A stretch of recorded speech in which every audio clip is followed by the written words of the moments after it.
Hello students. Uh, in our regular video lecture series, here today we are going to learn again from unit number 1, which is the topic that is nothing but introduction of energy sources and its conversion.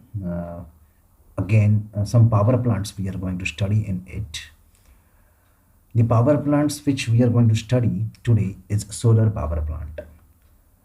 Now, the name itself indicates that the solar energy is used in this power plant for producing the power. A very simple concept. And as a first year engineering student, you should remember it in a very simple way. Solar thermal power generation systems use mirrors. Here you can just see these are some important things.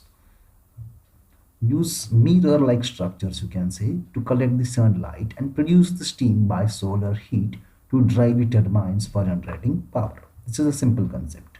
Now, this system generates power by rotating the turbines. Now, already you are knowing what you mean by the turbines. We have seen it in case of thermal power plant as well as in case of hydroelectric power plant, as well as it is in case of nuclear power plant. Now here in these case, the turbines which are used one that are steam turbines, not like the hydroelectric turbines. Now there are two main ways of generating energy from the sun. That is to harness the energy from the sun. It is with the help of photovoltaic effect, or it is another way to get it, that is to collect it with the help of some collectors, that is concentrating solar thermal collectors. These are the two figures you might have observed. These are the solar photovoltaic collectors, as well as these are the parabolic collectors. Now we will see in our next slide. So these are the two ways to harness the two components which are used when to harness the solar energy, and that is converting it into a huge amount of heat. Now these components and working of solar power plant. There are two types of solar thermal systems. We will not go into the details of this one actually, which are known as passive as well as active type of solar thermal systems. But that is not in our syllabus. But we will move to the next one. That how the this is the figure which is explaining you about the basic principle of working. That the mirrors reflects and concentrate the sunlight, whatever the sunlight which is received through the receivers, which will be converted into heat energy.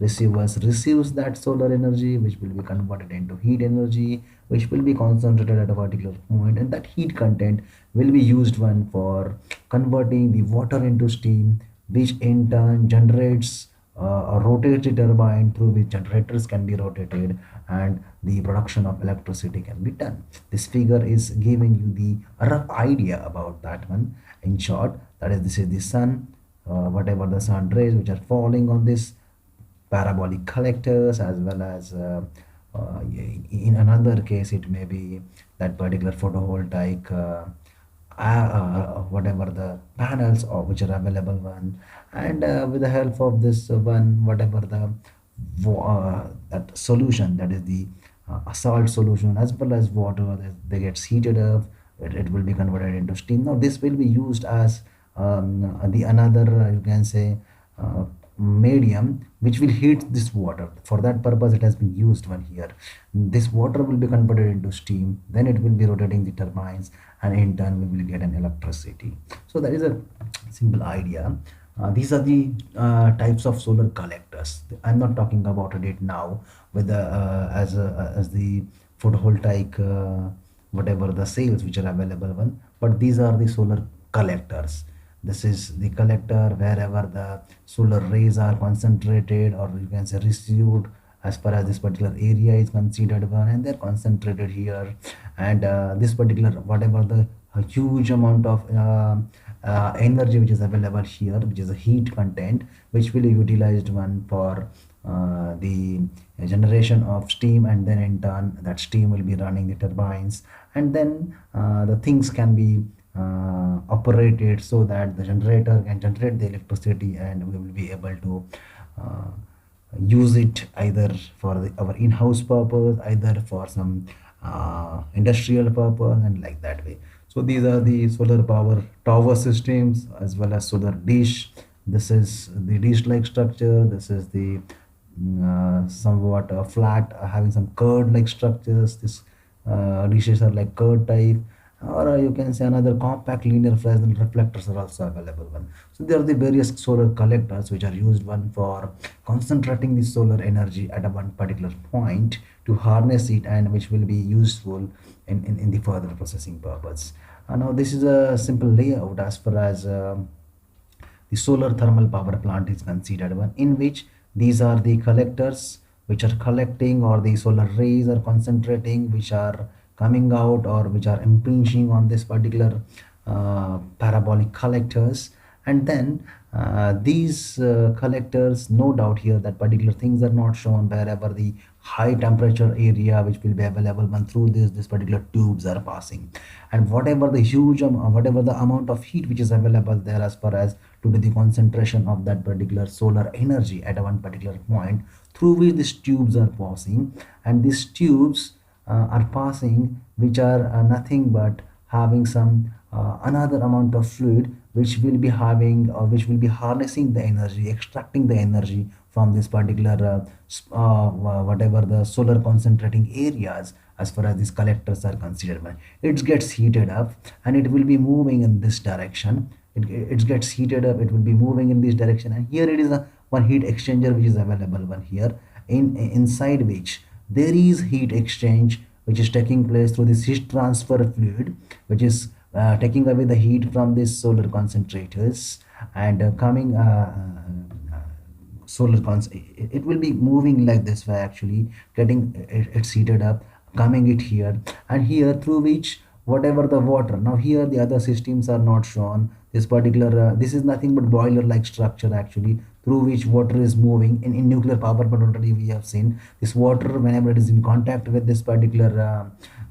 primary fluid which is flowing through this another circuit, it's take away its heat from it, and then it will be converted into steam. The steam at a high pressure as well as temperature will be supplied to this turbine. In turn, the expansion of that steam takes place whenever it is moving over the turbine blades, and then the low pressurized steam will be again exit from this turbine by doing the work on the turbine blades.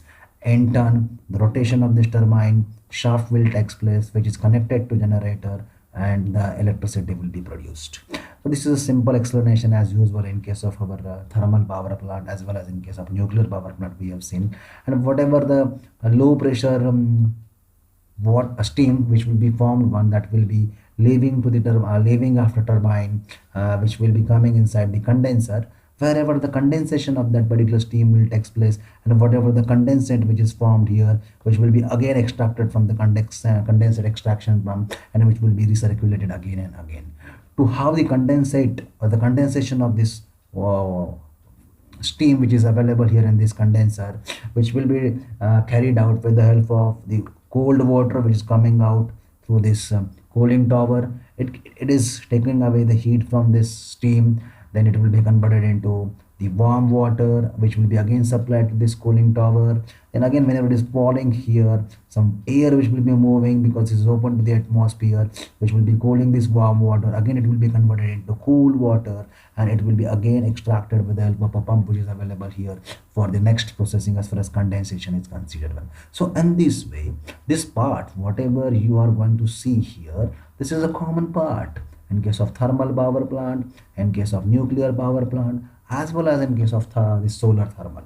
Now here, this is a very simple explanation as far as solar thermal power plant, in which the solar concentrators, solar collectors are used. This is not the solar power plant in which the photovoltaic, whatever the that particular means with the help of photovoltaic effect we are going to do it, because that is having some limitations. Here we can have the huge number of means we can get the higher power output as far as this such a kind of power plant is considered one. So I think this is a simple explanation for this simple thermal power plant, a solar thermal power plant. no doubt this is the energy which is available one, which is an abundant form as far as solar energy is considered one, but it is having one only drawback, that it cannot be used in case of rainy seasons, because at that time the solar intensity or the sun is not full time available as far as the throughout whatever the its in day period is considered one, and therefore we cannot use it in the rainy season. That is the only drawback. In the remaining part, as far as the total year is considered one, we can use it in effective manner. Okay, so this is all about the solar thermal power plant. These are whatever the